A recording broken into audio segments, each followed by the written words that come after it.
What's going on, guys? Scott here from Oak Societies, here to drop another episode of awesome content as usual. Not a lot of earth-shattering things going on right now, guys, which isn't a bad thing. I'm sure the deep state is in full operation right now, especially with Congress coming back very soon, but at the same time, it's good not to see a mass shooting every other week, so really, we're going to get into a mishmash of stories here for you guys. Going to probably be a shorter one.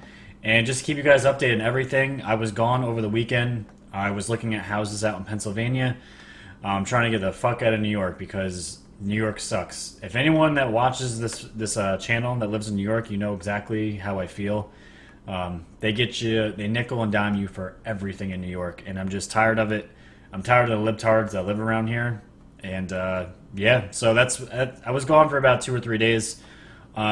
I had to take myself out again because some of the stuff can just get overwhelming doing all of this by yourself. But here I am and going strong. We're at 312 subscribers, which is great.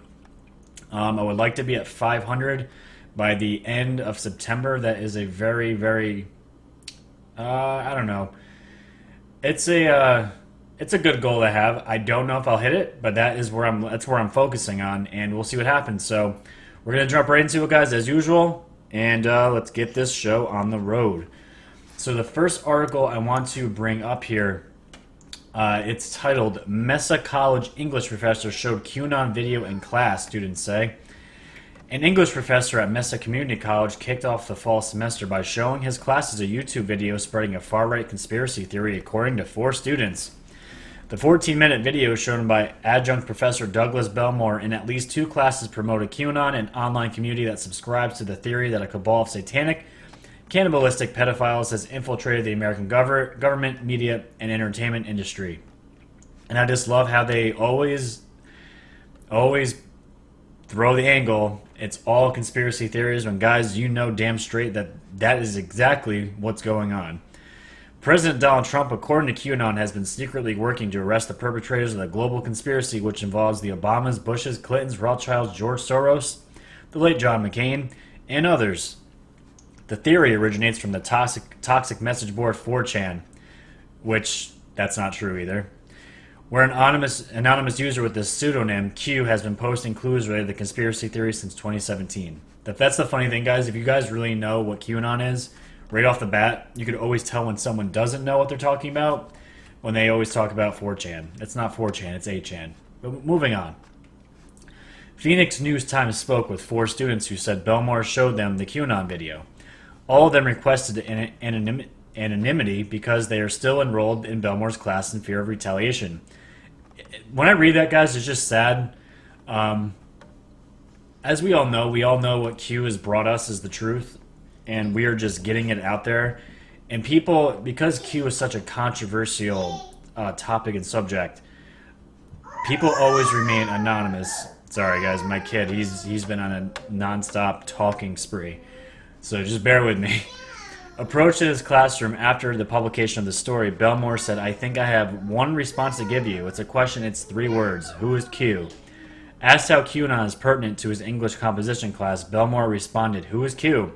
He added that he plans to inform campus security that this reporter showed up to his classroom. Most of the students who spoke with New Times said they aren't bothered by Belmore sharing his views on QAnon. "It's a chill class because he goes over the quizzes with us," the student who laughed said. "It's weird, though, because you have politics being spouted at you for an hour instead of being taught actual English stuff." So, and the students just go on and on how they think the professor's weird, right? I went to college for a little bit, then realized how big of a scam it was. And it wasn't uncommon, and this is probably going back 10 years now that I was in college.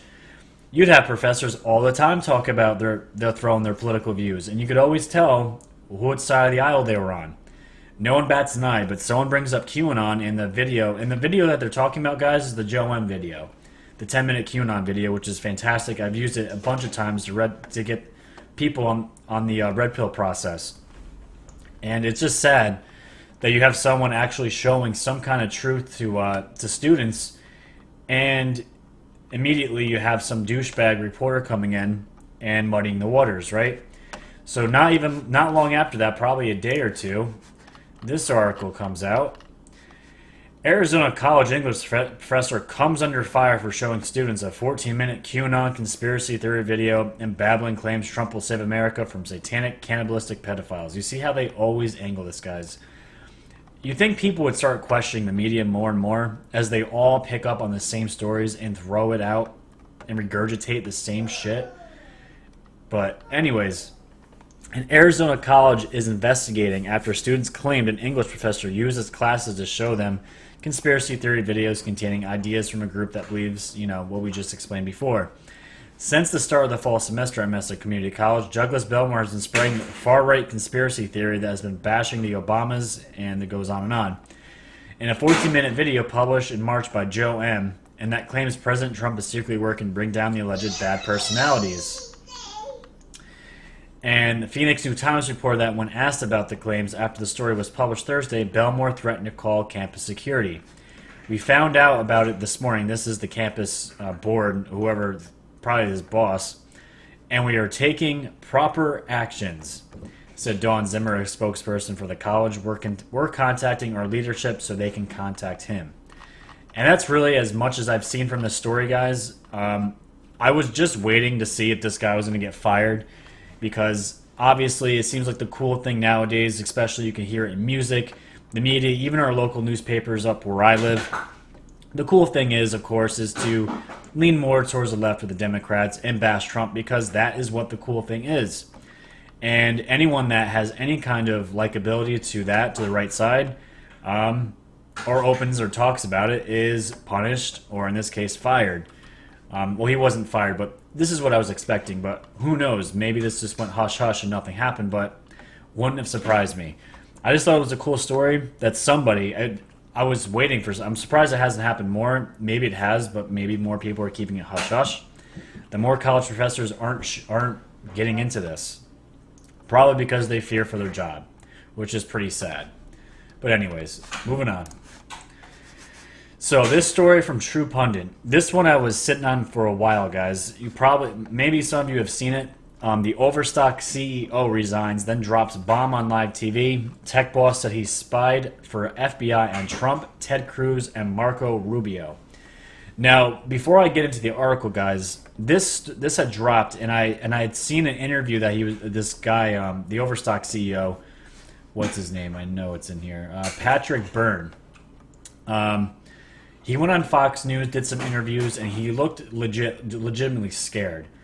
So I'm like, okay, that's weird. It's just random. Why would the Overstock CEO be part of this, right? And then I'm not sure if it was the same day, but it was definitely within the next day or 3 days that he was on CNN also doing the same interview. So I was like, that's weird. Why is he going? And he was on multiple news networks after that. Why is he just going around just totally opening up about this case? So I thought that was a little strange. So let's get into it. Former Overstock Incorporated founder and CEO resigned today from the company he took 20 years to build. Then he dropped a bomb onto the FBI. On Thursday, Patrick Byrne went on live television to dismantle the FBI, saying he took orders from Peter Strzok during the 2016 presidential election to spy on Donald Trump, Ted Cruz, Marco Rubio, and even Hillary Clinton. And right there, guys, when I saw that, I could see the Donald Trump, Ted Cruz, Marco Rubio, because Q's talked about it. We have solid evidence and proof that the FBI did indeed, with Comey's help, obviously, were spying on Donald Trump and Ted Cruz and Marco Rubio. But why would they want him to spy on Hillary Clinton? So something that doesn't sit right with me. That doesn't look... I don't know what that is. So Byrne said he was offered $1 billion bribe to keep his mouth shut. He said his mentor, Warren Buffett, told him to resign from his CEO post and focus on publicizing the FBI scandal. Byrne said he was detailed his ordeal of being played by the FBI to Attorney General William Barr and waited until Jeff Sessions was removed as Attorney General to go public. He called Sessions a useless excuse of a man. Okay. Byrne first made his bombshell announcement on Fox Business Network that Peter Strauss was the FBI operative who gave him orders during 2015 and 16 as part of a deep state conspiracy, claiming, "I know much more than I should know." And when the FBI told me that they needed my help with this, and I thought what I was doing helping with legitimate law enforcement, I helped them. It turns out I was just a tool in a game of political espionage that I didn't know. Byrne was brought to tears discussing how his mentor Warren Buffett pressed him to come forward with what he knew before disclosing that he was offered a $1 billion bribe to keep quiet. Byrne did not disclose the source of the bribe, which is also sketchy. If you're going to try to burn the FBI guys, you're going to come out and tell the truth, you're just going to fucking come out with it. That's my opinion. So it's just little red flags everywhere, right? The FBI is barely involved in this. Let's see. Let's get some context here. So it's Thursday evening. Byrne went on Fox News, echoing the same story. He crawled the Fox Business Network. He told host, okay, so this was the host on the Fox Network, the FBI is barely involved in this. It's all the top. Before saying his orders came from since-fired FBI agent Peter Strzok, since-fired FBI Deputy Director Andrew McCabe, since-fired FBI Director James Comey, and others. Very strange, right? So nothing really more developed after this. This article came out 3 days ago. But I just thought it was interesting because Ted Cruz and Marco Rubio came up, and you guys remember the Q drop, which I have here. 3338. This came out on May 23rd of this year. Follow the watch. When will public discover that Senator Ted Cruz was also spied on? And again, plus Cruz. And these were drops, looks like here, from March 2nd of this year and January 6th of also this year. Let's see. It says Hillary campaign and fake news promoted Trump because they had insurance file fake Russian dossier. And then you have the Cruz right here, mentioning Cruz. So that was the big thing when I heard this guy, because a lot of the Q drops, you know, I know some of them, not by heart, but when I hear them, they trigger memories, and I'm like, oh, wait.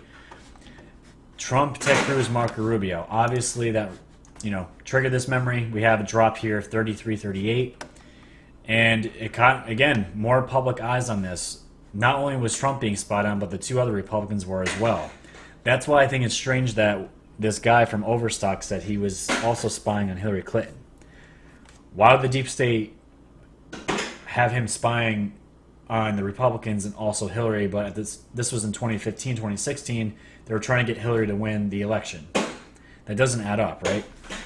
So I don't really know about that. The guy, I think he's also muddying the waters. That's my opinion.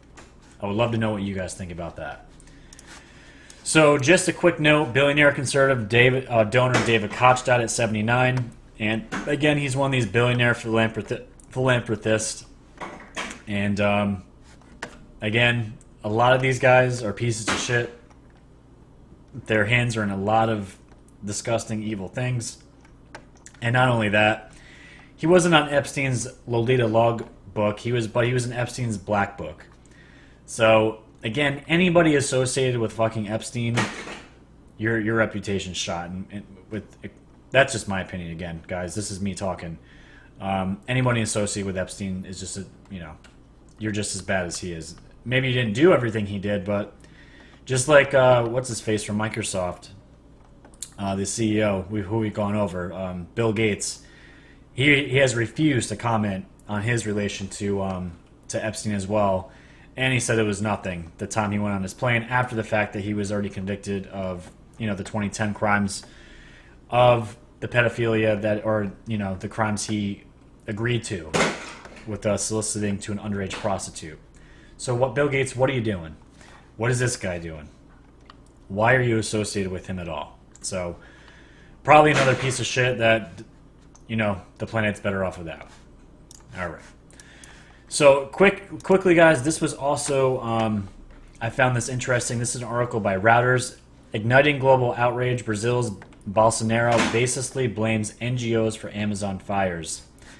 Now, guys, this was a huge thing on Twitter about 5 days ago with the Amazon fires. And of course, you have the mainstream media and just a bunch of people screaming that humans are the cause of this. It's, the world's heating up. We're all going to die in 12 years, right? So obviously, the rainforest and the Amazon is super important, obviously, for this world. And it was on fire. A lot of it is burning. And again, it's again the deep state narrative of global warming and climate change, which is all bullshit. The climate is changing. That's a fact. But it's for reasons that the mainstream media is not telling you guys. It's not... My personal opinion, guys, on climate change is that the Earth goes through cycles based on solar rays, cosmic rays, and what's it called? Cloud cover. All this stuff can be researched by you guys too. Don't just take my word for it. But there are studies out there that completely contradict that. Obviously, humans do have some effect, obviously, on the world. But it's not as bad as what they're making it out to be. And obviously, the mainstream media wants to push this and say the world's going, we're not going to be able to sustain the Earth, and we're all going to be dead in like 12 to 15 years at the rate we're going. It's all fear porn, guys, in my eyes. It's all bullshit. And this guy from Brazil, the president, is blaming NGOs, which are non-government operatives. I believe that's what that stands for. Oh, non-governmental organizations, right here. And at the same time, people are blaming the Brazilian president for burning the Amazon rainforest. So let's take a look. Brazil's far-right president, Jair Bolsonaro, on Wednesday accused non-governmental organizations of burning down the Amazon rainforest to hurt his government, as a growing global outcry against the wildfires raged through social media. Presented without evidence and disputed by environmental and climate experts, Bolsonaro's comments enraged critics and fanned a growing social media campaign over the dangers of the Amazon, one of the world's key bulwarks against climate change. Everything indicates that NGOs were going to the Amazon to set fire to the forest. Bolsonaro said in Facebook Live broadcast on Wednesday morning, when asked if he had evidence to back up his claims, he said he had no written plan, adding that's not how it's done. So that's a little strange, I'll have to admit. The former army captain turned politician said the slashing of NGO funding by his government could be a motive. Crime exists, he said. These people are missing the money. So guys, when you read that, Brazil, he cut off funding to non-government organizations around where Brazil is. Maybe some people were upset. So you know what? The perfect setup is let's start burning the forest down. Let's get the world to get their eyes on the Brazilian president and blame him and get some bad publicity on the president. And guys, the shit goes on all the time. I don't remember what story it was, but I know all these, you guys remember all the really bad forest fires out in California last year. There was some theories going around that where these fires were actually going on, there were gold deposits in the ground of where these houses were and these developments were. And apparently, I don't know if this is true. This is just from what I remember reading somewhere, that government had asked these buildings to move. Obviously, the people weren't moving. That's where they live. And, a month or two later, there's a forest fire that rips right through that same area and takes all these houses out. And now it's just barren wasteland. Nothing surprises me nowadays, guys. Would this really surprise you? That right now, everyone's screaming climate change, climate change, climate change. But really, we have a narrative to shift public and mass consciousness opinion to go towards an idea that would benefit the deep state somehow. It doesn't surprise me. That none of that surprises me. So I hope more information comes out about this because it's very interesting. Obviously, I don't like the rainforest burning down or the Amazon burning. It sucks. That shouldn't be happening, but we'll have to see what happens with that. And now this article, I just found this really just so fucking ridiculous, guys. NBC. Just garbage fucking articles. And this one just caught my eye. And Breitbart was put a hit piece on this. NBC News. Heterosexuality is just not working. Here we fucking go. Women are increasingly opting out of heterosexuality because it is the bedrock of their global oppression, NBC News asserted in a bizarre opinion piece this week. Men need heterosexuality to maintain their societal dominance over women, writes Marcy Bianco for the NBC News website. Women, on the other hand, are increasingly realizing not only that they don't need heterosexuality, but that it is often the bedrock of their global oppression. Miss Bianco lumps together a series of recent news stories from Jeffrey Epstein to the Dayton and El Paso mass shooters to Miley Cyrus' separation and Julian Howe's declaration that she's not straight, which she says together have laid bare the strictures of an American patriarchy on the edge of a nervous breakdown. And as the status quo, heterosexuality is just not working, she concludes, before explaining just how evil men are and how women are learning to live without them. Fantastic fucking piece of work that is right there. And guys, I am all for women's rights. I am all... If I could stay home all day and watch my kid do this channel full time while my wife made the money and she was the sugar mama, I am totally okay with that. Trust me. But that's not how it is right now. But that's fine. I'm just trying to explain to you guys, I am all for women's rights. And that's really all I have on that. I just thought this whole heterosexuality was just like... It's just that I feel like the media right now, again, is trying to change foundational views of this country as far as the family structure. The transvestite children. It's just like... I'm just not okay with it. Let's just put it that way. But, again, you do you. If you're gay, bi, trans, that's totally fine. It's just when it comes to children at such a young age, I don't agree with it. If that's what they end up going into, it is what it is. You know, I have nothing against those people at all. But it's just when you see articles like this, it's just, you know, people read this and people that are not mentally okay, I guess, they read this and it's like, maybe it's not how it should be. It's just media I feel like just pulling at the foundations of our country. Just wanted to show that to you guys. So just to get into some brief Epstein stuff, not too much, because not really has much developed lately. Woody Allen was found leaving. Also, you know, you guys all know about Prince Andrew, but also now Woody Allen was pictured leaving Jeffrey Epstein's mansion after a lavish party back in 2010. Those who attended a glittery party in the Duke's honor on December 2nd, 2010 in New York might be surprised at his choice of words, not least because it was thrown by convicted pedophile Epstein himself at his Upper East Side mansion, invariably dubbed the House of Horror and the House of Depravity by the banker's young victims. But his visit is understood to have begun 4 days earlier with the party attended by who's who of Manhattan's media and show business elite, including controversial film director Woody Allen, 83, and his wife Soon-Yi, 48. The couple caused an outcry when they married in 1997 because Soon-Yi was adopted by Allen's previous romantic partner, the actress Mia Farrow. Allen has spent decades vehemently denying accusations made by another stepdaughter, Dylan Farrow, that he molested her as a child. Allen and his wife visited the mansion on more than one occasion during Andrew's trip. And there's the piece of shit right there. So guys, just more and more names are coming out as the days go on, which is fantastic. And you can see a trend here. Obviously, the high-powered elite and a lot of Hollywood actors, directors, all linked to this. But then you have articles like I showed you before about QAnon, and everything's labeled as far-right conspiracy theories, saying that Hollywood's part of this huge pedophile ring, which they are. It keeps coming out. So it's only a matter of time before all this shit really explodes, and it's all exposed. So let's see what happens. And just a quick article on this. Jeffrey Epstein storm, Prince Andrew now willing to talk to the FBI if requested. Which I find hilarious because, like, he has a fucking choice, right? Prince Andrew will cooperate with police over the Jeffrey Epstein case if asked, the Mail has been told.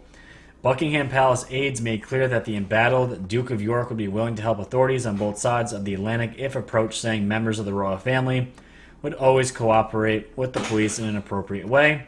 Last week, it emerged that the Metropolitan Police had decided not to investigate claims first made in 2015 that the prince had sex with a 17-year-old victim of the pedophile financier who committed suicide earlier this month, awaiting trial on sex trafficking charges. So there's just so many pictures, guys, of these two together doing, you know, probably terrible fucking things. But again, Q has made it very clear about him. He's one of the scum. He's one of the pieces of shit that was doing this stuff to kids. So this piece, them coming out and saying they're going to cooperate is just for looks. It's all it's for. So he's going to get burned eventually. All these guys are. I just thought it was funny that he said they're now willing to talk to the FBI, because we all know he had a relationship with Epstein. It's plain. It's anyone with a brain can figure that out. So, all right, guys, moving up. We're almost done. Let's see. This is huge. Major fentanyl shipment from China seized in Mexico. And if you guys know, Trump's out at the G7 summit, and he's been dropping a lot of tweets, as he always does. And he's been really, really tough on China. And he is going after China. And no other president's been doing that in the recent couple decades. And this is a huge reason why. Major fentanyl shipment from China seized in Mexico. The Mexican government announced that major fentanyl seizure and initially reported by local media outlets to be approximately 25 tons of powdered fentanyl that originated in Shanghai, China, and was headed to Culiacan, Sinaloa, the home base for the Sinaloa cartel. According to government authorities, investigators found the cargo inside of a container of a Danish-flagged vessel with a cargo manifest indicating that the contents consisted of calcium chloride. Authorities took a random sampling of the powder substance to a specialized laboratory of Mexican customs, and the substance later tested positive for fentanyl. According to Breitbart, Texas law enforcement sources, powdered fentanyl can be easily mass-produced into the black market. Oxycodone M30 is known as Mexican Oxy. The deadly pills are often blamed for contributing to the opioid overdose crisis in the U.S., and the Sinaloa cartel has stepped up production of the product for U.S. drug market. Guys, all China would love to do is keep poisoning Americans and slowly try to push their communist views and take over the fucking country. A lot of people are focused on Russia. Russia obviously can be an issue. They have been an adversary for a long time, but I honestly believe they are not the main issue. It's fucking China. China is pumping these lethal drugs, guys, and fentanyl has become a huge issue in New York.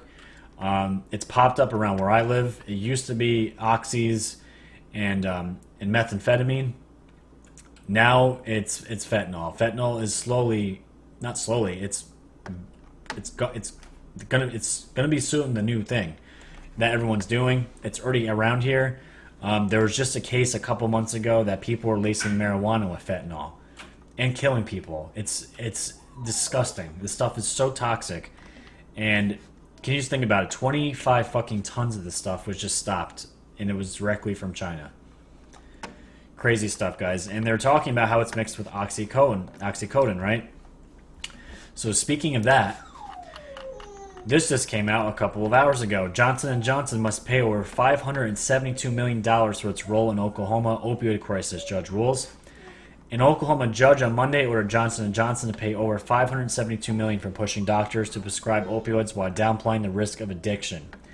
Actions that state prosecutors said helped fuel the state's opioid epidemic and led to more than 6,000 deaths over nearly 2 decades. Legal drug dealers, guys, that is what this is. They were pushing opioids because probably the insurance kickbacks and the money these doctors are making off of it. It's fucking disgusting, and they should all be put in jail or put down. Because really, I don't have anyone personally that is into any of this shit with the oxys or any of that stuff, thank God. But I know people that have family members that have been seriously affected by this, and people have overdosed because doctors were pushing pain pills. Unbelievable. Oklahoma Attorney General Mike Hunter claimed in court that the sales push by Johnson & Johnson and its pharmaceutical subsidiary Janssen started in the 1990s had created a public nuisance that led to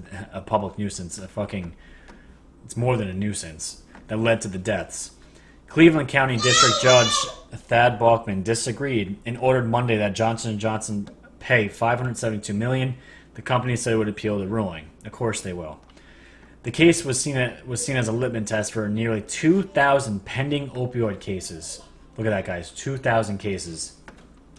Before a federal judge in Ohio, especially as other pharmaceutical companies faced with similar accusations have chosen to settle, which is great, guys, because more and more of these companies are getting taken down and they're being sued. And at the same time, their stockholders and people investing in these companies are backing out and taking their money because they don't want to be anywhere associated with companies that are being sued and pushing these things that are killing people, because now it's out. It's out in the public eye. Purdue Pharma, the privately held maker of OxyContin that has faced the brunt of the blame for the nationwide opioid epidemic, reached a $270 million settlement with the Oklahoma Attorney General's office in March. Oklahoma also settled with Teva Pharmaceutical for $85 million just days before it went to trial against the Israeli opioid manufacturers in Cleveland County. Both companies denied any wrongdoing, of course. Now, before I read this next line, guys, they're saying they settled for $270 million, $85 million. What was this? $572 million, right? The money they have made are in the billions, the fucking billions, guys. To this, 270, 85, it's a fucking drop in the bucket for these companies. So you have a lawyer here in this next line. Hunter pushed the judge to force J&J to pay the state $17 billion, which would put toward the addiction treatment and prevention programs over the next 30 years. Now, Hunter has the fucking right idea. $17 billion. Where's the fucking billion-dollar settlements for these people? Because, yeah, you can pay them, but a lot of these people have already died. The families now have that huge gaping hole in their life. And the ones that didn't die are probably still dealing with addiction. And what centers are they going to? You think they're getting the proper treatment that they need? No, they're just fucking handing out the money. And at the same time, you know what we're going to keep doing? We're going to keep making oxycodone. It pisses me off to no end. And then we have fucking... marijuana is still illegal in a bunch of states. But you know what? Let's have doctors push pain pills and start people on the slippery slope of pain medications who do become addicted, and they get on more shit, and the next thing you know, their immune systems are destroyed and they're on more medications and eventually they die. Unfucking believable, guys. So, 17 billion, I'm on board with that. Let's start with that. Unbelievable. Alright. So, and just a friendly reminder, guys, as we end the video, the FAA asks public not to attach guns, bombs, or flamethrowers to drones. I just thought that was funny. I love the headline. You guys know, if you guys don't know, you can actually buy drones with flamethrowers attached. You can go around YouTube and find them. They exist. But FAA is asking people not to attach guns, bombs, or flamethrowers to drones. Obviously, the latter, I get. Having a drone with a flamethrower would be pretty cool. But just a public service announcement, do not put guns or bombs on a drone. That's bad. Don't do that. And just a quick video, guys. It's going to be only, what, 26 seconds. Our brothers and sisters out in Hong Kong are still fighting the good fight, guys. Jordan Sather put this video out. I don't know where he got it, but it went viral. Protesters in Hong Kong are cutting down facial recognition towers, and guys, it's such a powerful symbol. And there was signs on hotels that said "Make Hong Kong Great Again," and this great stuff, guys. And them painting Pepe the Frog all over the fucking city, obviously in reference to QAnon. There's a worldwide movement going on right now, guys, and it's great. Let's just take a look at this.